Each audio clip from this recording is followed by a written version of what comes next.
Figured it was time to do a walkthrough of all the bikes.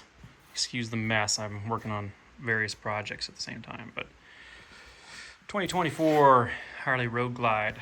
I just put the flat out bars on, and I got someone working on getting me the tip over bars because I had a tip over in front of my driveway trying to make a downhill U-turn like a big dummy. This actually has a crease in it. I'm not sure if you other owners are aware of it, but there's a crease here that's not on the older models. And I'm assuming it's so that it always breaks in the same place because now you can still use it. If it had broke at the base, I'd be screwed.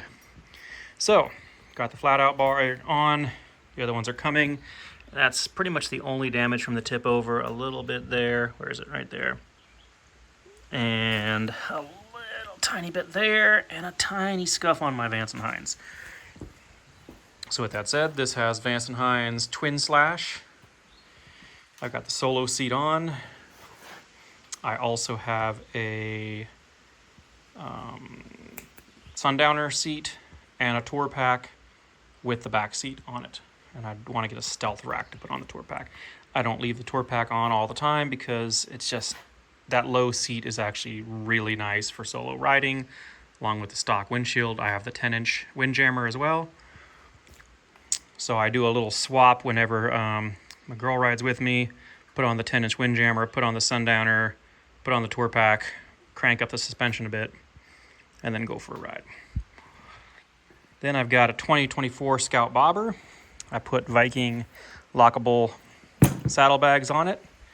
Before I even picked it up from the dealership, I had them do 10-inch mini apes, smoked front and rear signals, LED headlight, and Comfort Plus seat. There's the smoked rear ones too. And the Vance & Hines Twin Slash. They put those on too. Or slash cuts. I think these are called slash cuts and those are called Twin Slash. I put that on. I don't remember where it came from, but I can get a link if someone's curious. I've got the rack on the back, and I also have the little pack that goes on the rack, which is convenient. It doesn't lock, but if I need more storage and I'm going somewhere safe, I'll put things in it. Lockable stuff in there.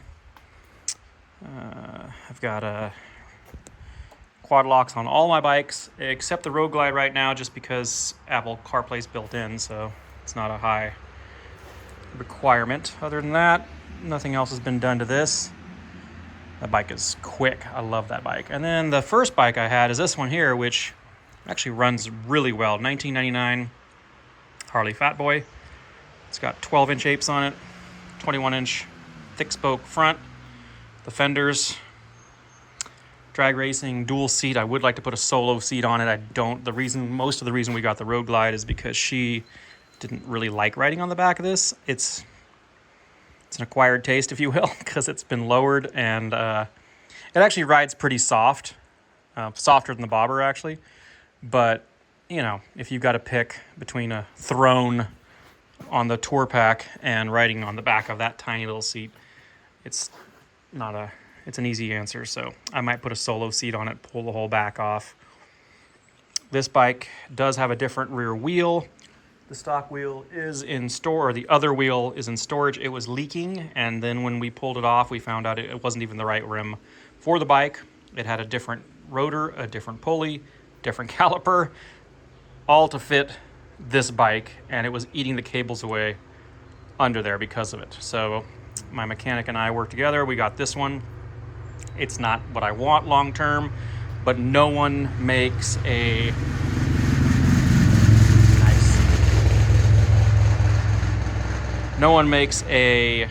thick spoke black wheel to go on the 1999 50 millimeter. I mean, you can do the 55 and then use an adapter, but it's the other things that don't mount. The mount points on the rotor, the mount points on the pulley. So I can have one made, but it's like $700, and it's not that big of a priority to me right now.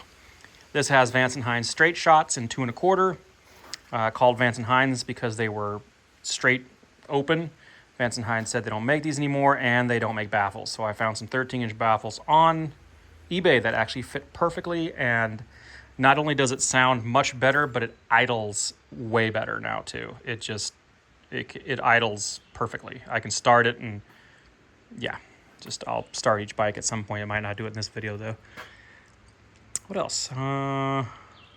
Yeah, so each bike has their own purpose. I just took this out a couple days ago, cruised around town. I took this out a couple times this week and zip-zapped all over the windies. And then I just rode this today to go get some coffee, and I love them all. So just wanted to give you guys an idea of them all. I'll do an exhaust check soon, probably on each one to go with a ride video. There's no reason to go extending this one and adding and getting my keys out and everything. So, all right, thanks.